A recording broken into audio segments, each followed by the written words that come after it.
Hey guys, it's Messy Mama Monday, and last week I didn't post a video. Don't know why, just didn't have anything to say that last week, I guess. But all week, God was kind of prompting me to speak on parenting, and I was like, oh, well, I'll do it Tuesday. Never did it, and I was like, okay, I'll do it the next day. Never did it, and so I thought about posting a video last week that wasn't on Monday, but I never did, never recorded one, and so since it's Monday, it's a have-to thing, right? Some weeks I just don't get them out, and that is my own fault, and that is me not listening and not being faithful. But so this week, something that me and James, my husband, struggle with, which is parenting or coming into agreement on punishments or what is right and wrong and what is allowed, what is not allowed, kind of thing. Not all things do we clash on, but there are some things where I'm like, is that too harsh? Am I too lenient? Like, and then sometimes I look at his side of things, I'm like, let them be kids, kind of thing. Like, I don't know. It's just some things we don't agree on, and that's okay. We're working on it. So parenting holds a lot of struggle, a lot of happy, a lot of sad, and it can be a very daunting task, but we should parent the way God tells us to parent. And so I have a lot of notes. So if you see me looking down, I'm looking at my computer because there was just a whole lot about it, and there was no way I was going to remember it if I didn't write it down. So in the biblical sense, the role of a parent is to be a good steward of your children because God placed them in our care. We're responsible for caring for their spiritual, emotional, and physical well-being. And the most important biblical duty of as parents is to teach them about Jesus. And that can be very hard, especially if you don't come from a Christian background, or even if you do come from one, it's hard because maybe you came from one like I did where you grew up in a Christian household and you went to church every day, but that was pretty much about it. You didn't like read the Bible at home. Yeah, it was just kind of like church and that's it kind of thing. Or if you didn't grow up in a church background at all and you're just starting out, you don't know where to start. It's really hard to do. So the first thing the Bible says is we do not own our kids. Okay. So legally and in a worldly sense, yes, they are our children. They have our name. You birthed them. You own them, right? But to God, they're not ours. God gave them to us to nurture. Sorry, my cat's in the window. He gave them to us to nurture and to love and to bring up in a way that pleases God. So they're not ours. We don't get to keep them. We don't have ownership over them. It's just in a legal, worldly sense we do. Technically, they are God's children. And he says that pretty much in Psalms 24:1, the earth and everything in it, the world and its inhabitants belong to the Lord. So us humans, as inhabitants, animals, everything belong to God. So our children aren't ours in his eyes. So it's our job to be able to raise them in a way that pleases God, to give them back to him. And that's what we want, right? We want everyone that we know and love to have their final resting peace in heaven. And to do that, we have to raise our children in a godly manner. And there's no right or wrong way to do it. There's no guideline on what to teach them every day. Just teach them that Jesus loves them and teach them to love Jesus and get a relationship with Jesus. Then there's another thing that I'm sure if you're a parent, you know, raising kids is a emotional experience. Maybe you have a newborn and you're going through postpartum depression and it hurts you when they're hurting and they're crying, and when you have to discipline them and they start crying because you discipline them, maybe it hurts your little mama heart. It does mine, and I can't stand it. If they start crying for something, it just melts me and I don't want to do anything but hold them. But it can be a very emotional experience, and the only way to get through it is to have faith in Jesus and know that that season will come to an end, and then you'll enter a new one where you'll have other emotional experiences, and it's just going to happen. Raising kids, they go through hormones up and down, different ages, and it's just going to be very emotional. And the only thing that we can do as parents is to pray over them, pray for them, and let them know that they are okay. And then there's a third thing the Bible mentions, which is parents letting our kids go. That kind of goes off of the first one, where we do not own our children. Our children are meant for us to grow and nurture and teach about Jesus. And then one day when they grow up and they get married, they leave. Even if they don't get married, one day they grow up and they leave your house, right? And it says in Genesis, therefore a man will leave his father and his mother and will join his wife, and they will be one flesh. So I'm sure you've seen shows where a husband and wife are married, but the husband is constantly talking to his mom, and his mom makes him food and does his laundry and does all these things. And God specifically says that that stops when you become a husband. And if it's on the wife's end, that stops when you become a wife, and it's you and your husband. You no longer belong or under authority of your parents. If you're a wife, you're submitting to your husband, and if you're a husband, you're loving your wife, and y'all are a team now. So you no longer belong to your parents, and it's your job to keep your spiritual life going.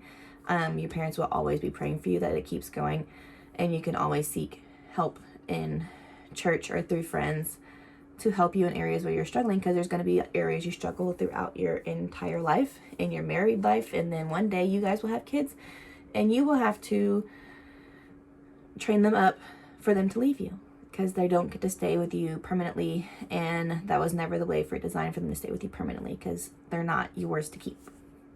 I know that sounds crazy and harsh, but that's the way that was designed. And your relationship with your husband and wife is of greater priority than your kids. If you've ever seen the umbrella picture of how it goes God, husband, wife, and then children. So God is first, then your marriage, and then your children. So you don't put your children above your marriage at all. Yes, you love them and you do things with them and you have schedules, and that's fine. But if your life completely revolves around your children and you have no time with your husband and wife, then that's going against how God designed it. You have to make the time for you and your husband. Take that time out, grow together, and don't just revolve your lives around your children, because they're not going to be yours. And when they leave, then you won't know how to be married. So there are some Bible verses about the parent's spiritual responsibility, and that can be a huge task. I know it sounds daunting, and it is, and you're not perfect. I'm not perfect. I fail at this every day. But we have a responsibility for their spiritual and growth and education. They see the gospel through us first. We are the ones that show them. And sharing Jesus with them is what we were designed to do, because if we don't, they may not see that. So in Ephesians it says, nurture them in the discipline and instruction of the Lord. And in Proverbs, that's the only book that I've read over and over is Proverbs, because it's just so good and has so much truth.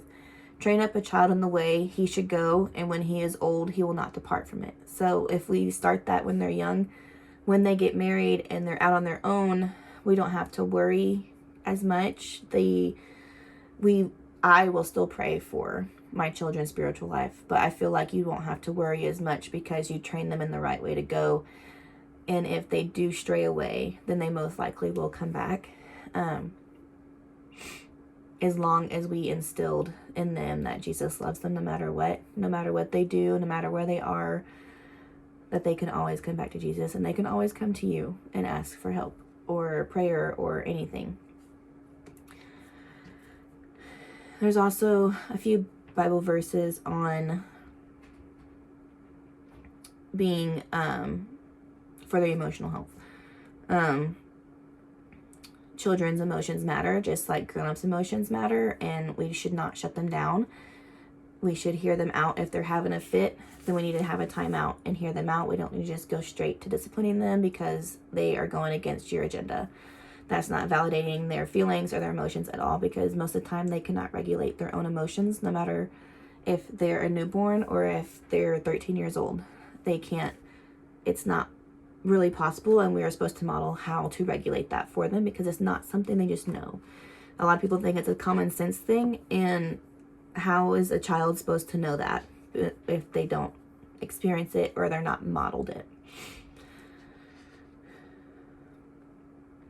And so in Colossians 3:21, it says, "Fathers, don't provoke your children so they won't be discouraged." And in Ephesians 6:4, it says, you fathers, don't provoke your children to wrath.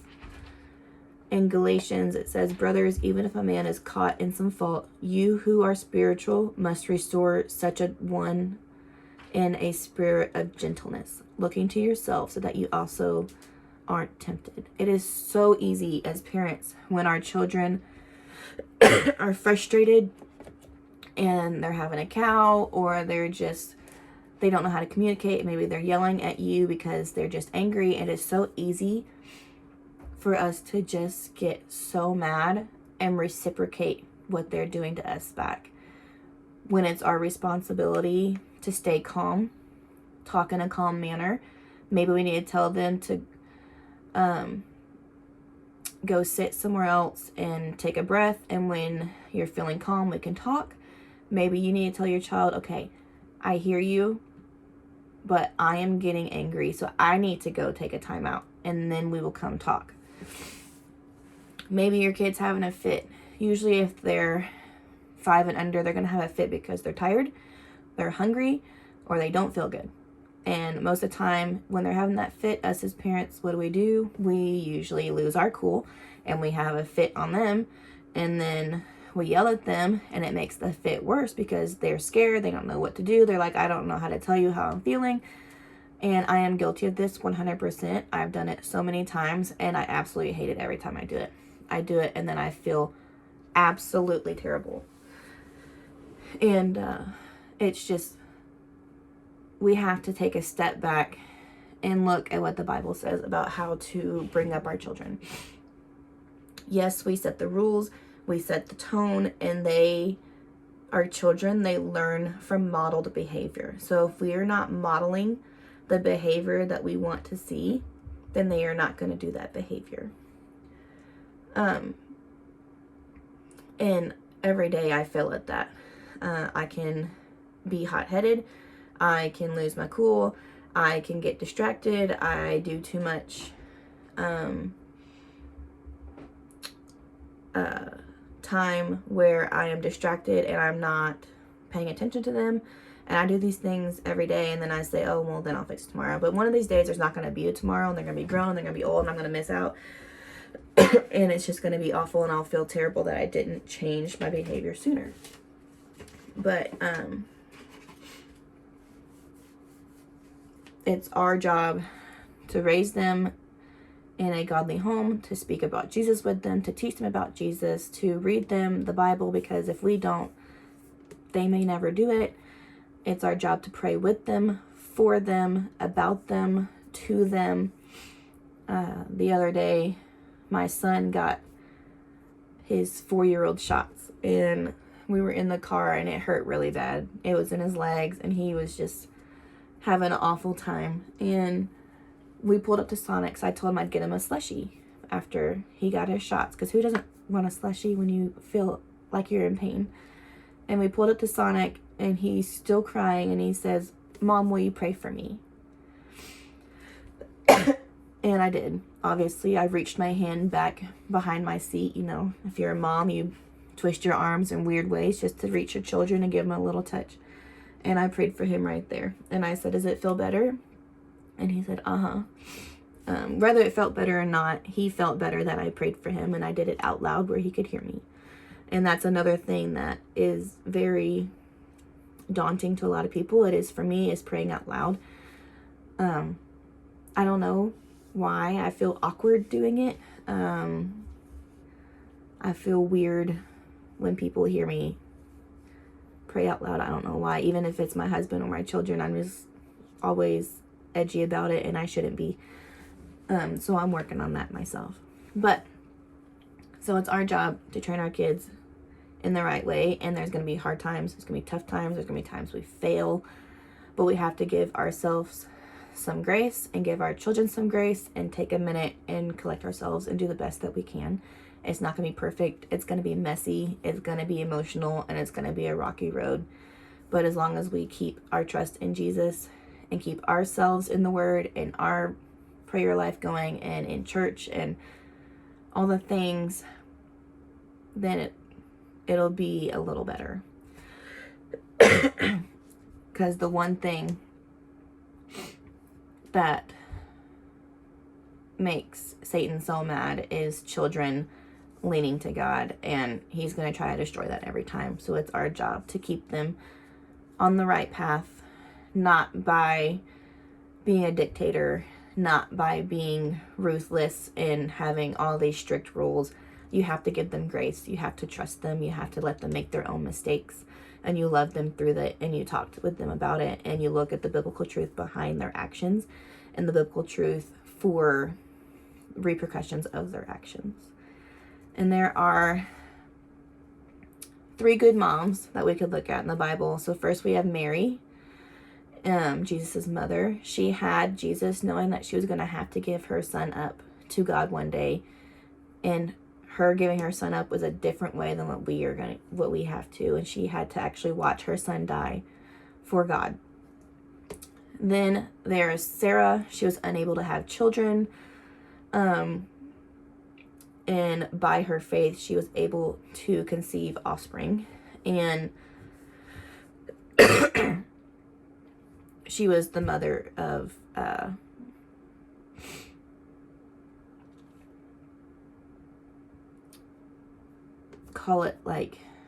she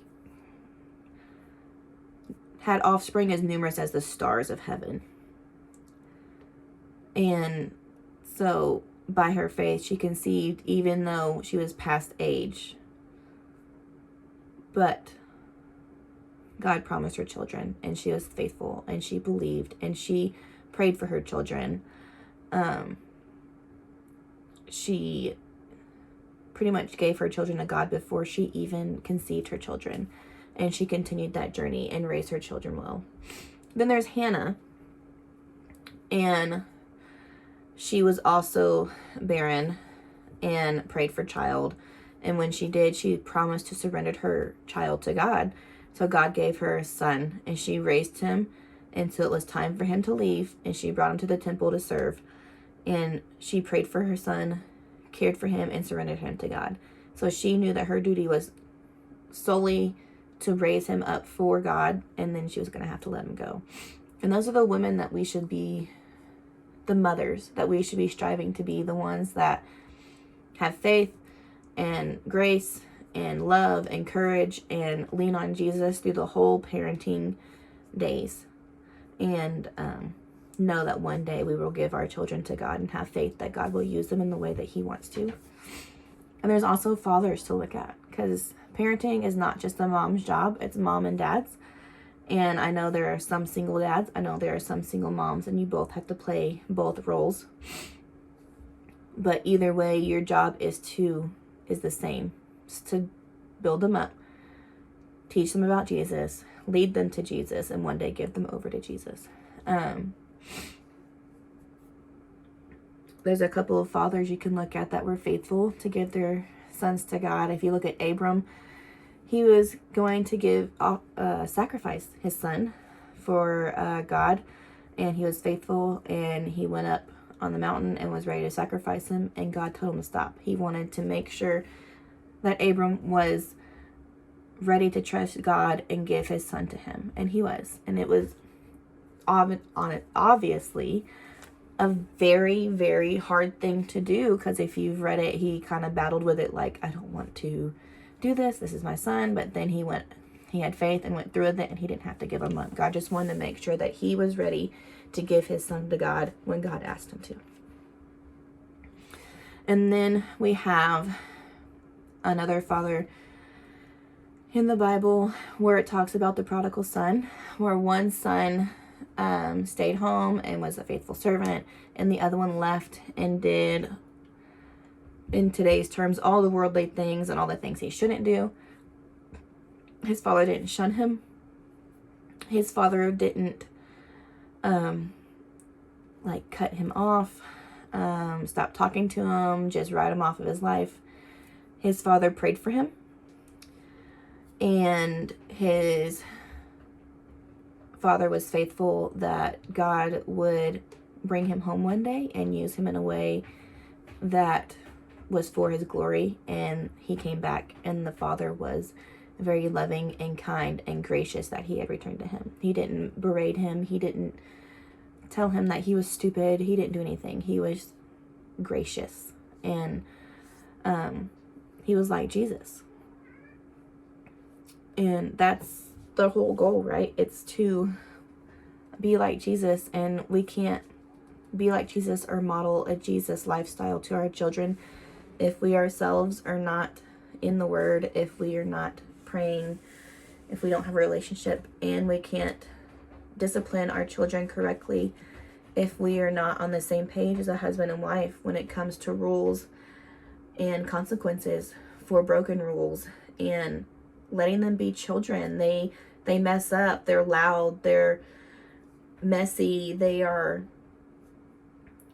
crazy, and it's just, they do the funniest things and the craziest things. We have to let them run around. We have to let them play in the mud. We have to let them roll around the floor and make forts and mess up the house. We have to let them do all these things because that's what being a kid is about. And then we teach them how to clean up our messes and how to,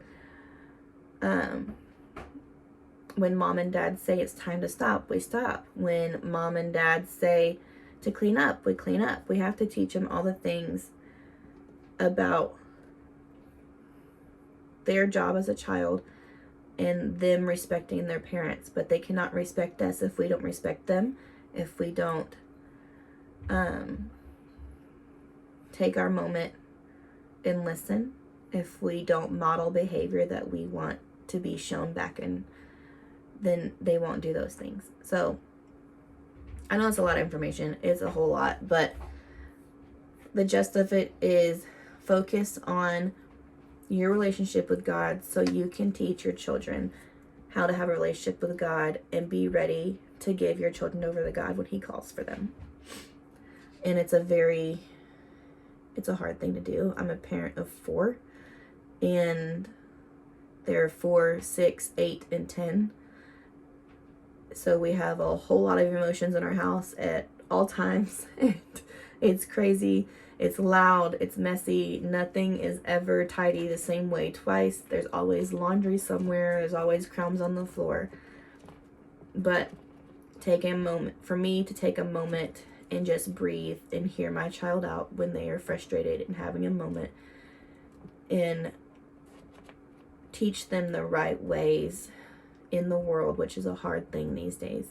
Teach them how to speak to people. Teach them to have a relationship with God. Teach them that going to church is a good thing, that reading their Bible is a good thing, and just showing them that Jesus loves them and I love them too. Then I think my children will grow up undamaged. So yeah, parenting is hard, it's emotional, it's crazy, it's loud, and it can be fun.